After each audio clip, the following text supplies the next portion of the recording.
Hello, my name is Adrian Goldberg and welcome to the Byline Times podcast. The Byline Times is what the papers don't say, what radio doesn't report and what telly doesn't tell you. This time, a dismayed reaction to one of the key recommendations of the independent inquiry into child sexual abuse commissioned by Theresa May in 2014 after the Jimmy Saville scandal, and which has now finally completed its work.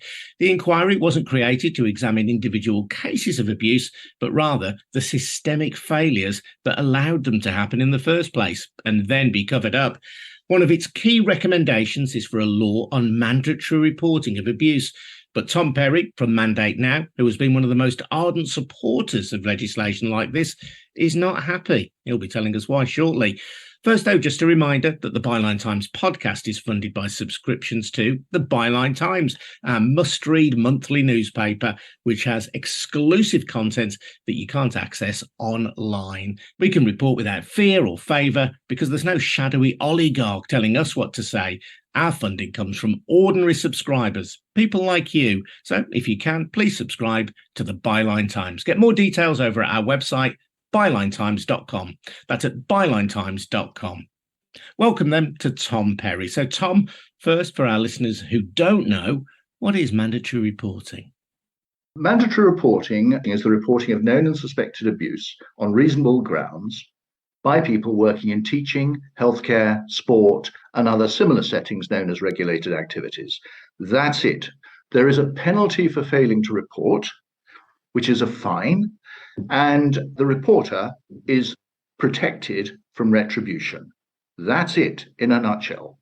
So it's really simple and straightforward. If you have reasonable grounds for suspecting child abuse, then you must report it to the appropriate authorities. And failure to report it would be an offence, which at the moment it isn't, because we see so many of these instances of institutional cover-up.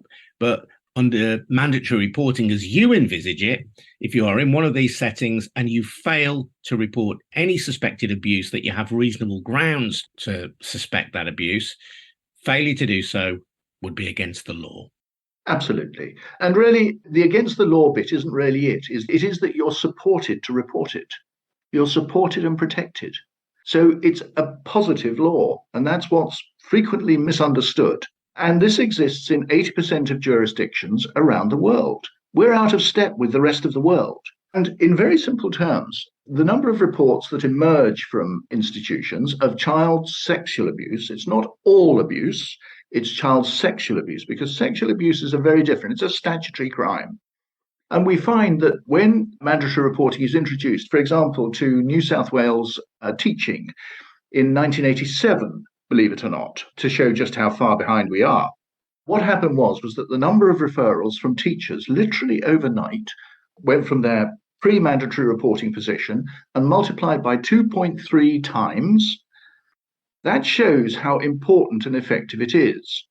And if we're really serious about protecting children, which we have a very strange relationship with the protection of children in this country, I really don't quite understand where it comes from. But we're really not very good at this, to be frank, particularly around these institutions, which serve two important purposes. And that is, there is abuse that can be perpetrated within the setting because these are target-rich environments. For those with an unhealthy interest in the young, these settings are great. You've got choice. I'm sorry to be so crude about this, but that's what they offer. Choice. And you're there because you're employed by the setting. I mean, this is nirvana. You've got power, opportunity, and secrecy because no one has to report out. We heard the story about nurses at Stoke Mandeville Hospital telling children to pretend to be asleep if he comes around. He being Saville. There's the perfect example of reasonable grounds to report. Why on earth were nurses saying that? Well, they had reasonable grounds to suspect that Saville was abusing children, but nothing was reported. They'd have probably been out of a job. And so it goes on. And that's the point to this whole thing. We are out of step. We have no law. At the moment, if a nurse witnesses a fellow member of staff raping a child, he or she is under no legal obligation to report that abuse to anyone. No crime has been committed by the member of staff. And Tom, you've been campaigning for years for a law on mandatory reporting, and this report by IICSA recommends a new law of mandatory reporting. So why are you unhappy with it? Well, two things. First of all, just from the top, okay, it's not just me that's been campaigning for mandatory reporting. I am the director of Mandate Now. A lot of people coalesce around Mandate Now and what we do. So there's an awful lot of people involved. And we collectively are displeased at what has happened because the inquiry has chosen to do the absolute minimum in order to include the two words mandatory reporting. Now, what most people understand about mandatory reporting wouldn't embarrass the edge of a postage stamp. They just hear the two words and believe the two words tell them all they need to know. Oh, it's mandatory to report child abuse. No, it's not. What the inquiry has said is that it's a mandatory report in the following circumstances. Child sexual abuse, A, when the child has disclosed, well, that happens so rarely, as we've seen, actually from within the final report itself, where Alexis Jay is saying it takes children on average 26 or 28 years to disclose abuse. Well, hello. And how in that case then is the abuse going to be stopped if it isn't disclosed until 28 years later? The answer is it's not.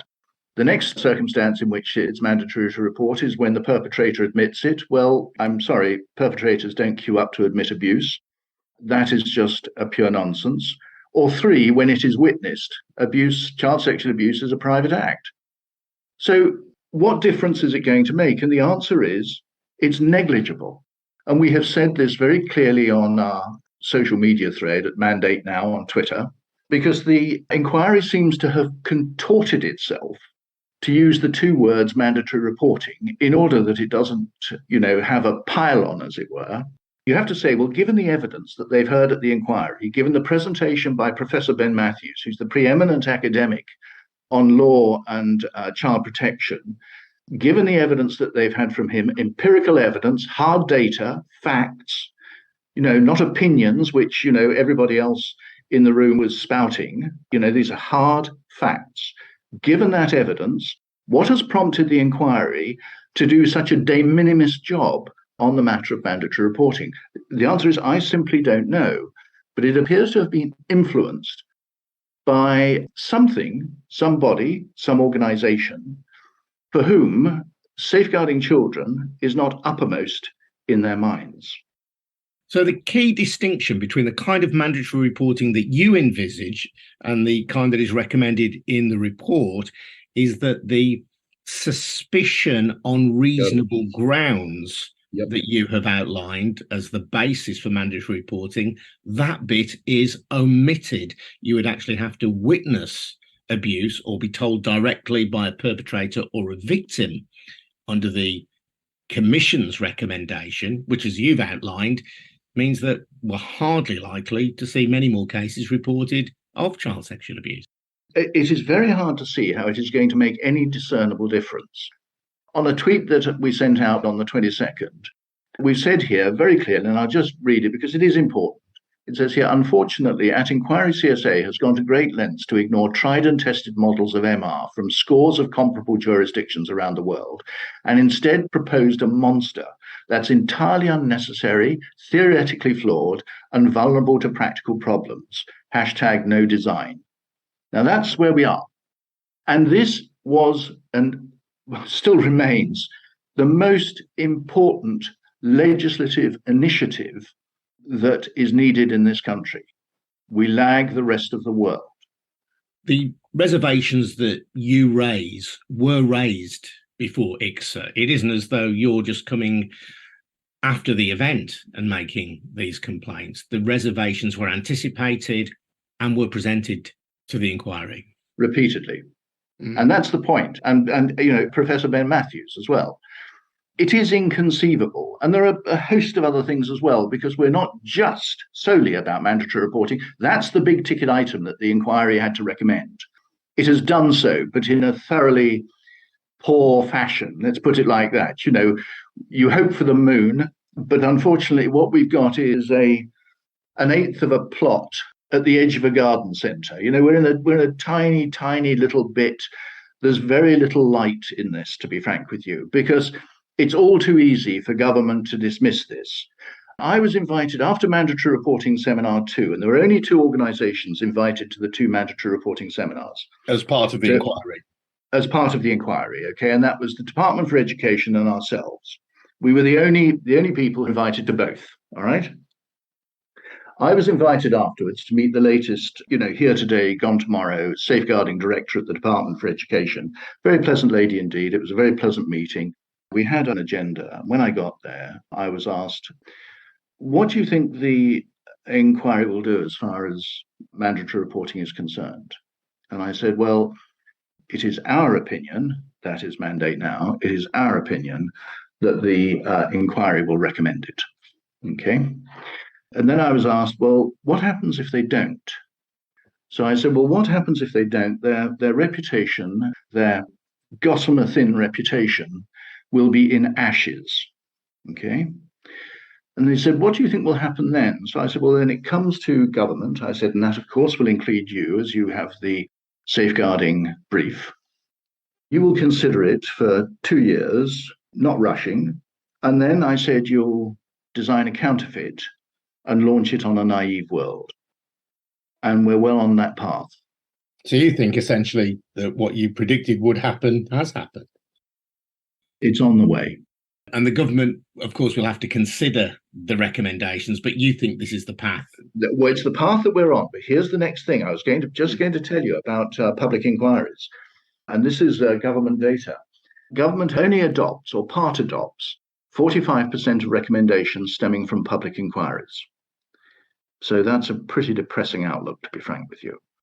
There is also a proposal for a new child protection authority as well. What do you make of that? Given that we already have organisations like Ofsted, you would have thought that that's part of their remit already. Do we need another authority to ensure child protection? The CPA, to be frank with you, or the Child Protection Authority as it is, has no power. So I don't quite know why it's being suggested. This is very typical of this country. We go around creating organizations that have no power. And it's fab. It's just the way to go. A lot of people get suckered into believing it does something, and it does the square root of absolutely nothing. Let me give you another example, if I may. Okay, this was, again, part of our submission to the inquiry. I mean, you can't make this up. If you were to tell Disney Pixar of a plot like this, they'd send you away and say, look, please, can you bring it back to Disney Pixar levels? This is ridiculous. You've got to have some element of belief about it. The disclosure and barring service, which is such an important service, which so many people set so much store in, we wrote to the inquiry directly to Alexis J. and, of course, the inquiry solicitor, and we pointed out the flaws in the inquiry. And we did this 3 weeks before we were given some information which indicated the director of the Disclosure and Barring Service, Dr. Suzanne Smith, was going to give evidence, and sure enough, she did. And very interestingly, the inquiry quite clearly used my correspondence, or our correspondence, that was sent. The question was asked, has anybody, because you see, it's mandatory. I have to tell you this is a kind of come as a shock to you, Adrian. I know, brace yourself, buckle up. It's mandatory for settings, so in other words, schools and the like, to return a notification to the Disclosure and Barring Service in circumstances where someone has left the organisation of their own volition who, if they had not done that, they would have been dismissed as a result of their behaviour towards a child. I'm sorry to use such a long sentence, but safeguarding, unfortunately, in certain areas of it is complicated. Other areas is made super complicated by the ridiculous structure that we've got here at the moment. You give me a long sentence. What does that mean? Well, if someone left because they were a risk to a child, in precisely those circumstances, had they not left, they would have been dismissed. The setting is under a requirement to return a notification. The head of the setting is required to do that. So in other words, the chair of the Board of Governors of, Much Sinking in the Marsh School is required to return a notification to the DBS saying X left under these circumstances, blah, blah, blah.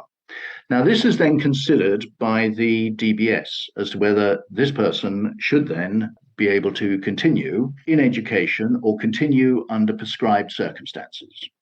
But here's the point. The DBS was asked, Dr. Suzanne Smith was asked, has anybody ever been prosecuted for failing to return a notification? No, nobody. And in my letter, I did examples. of people who left, who subsequently went on to abuse, and no notification was returned. I mean, look, if you were to describe the safeguarding framework as it applies to these very complex institutional settings, I tell you, this is really another world.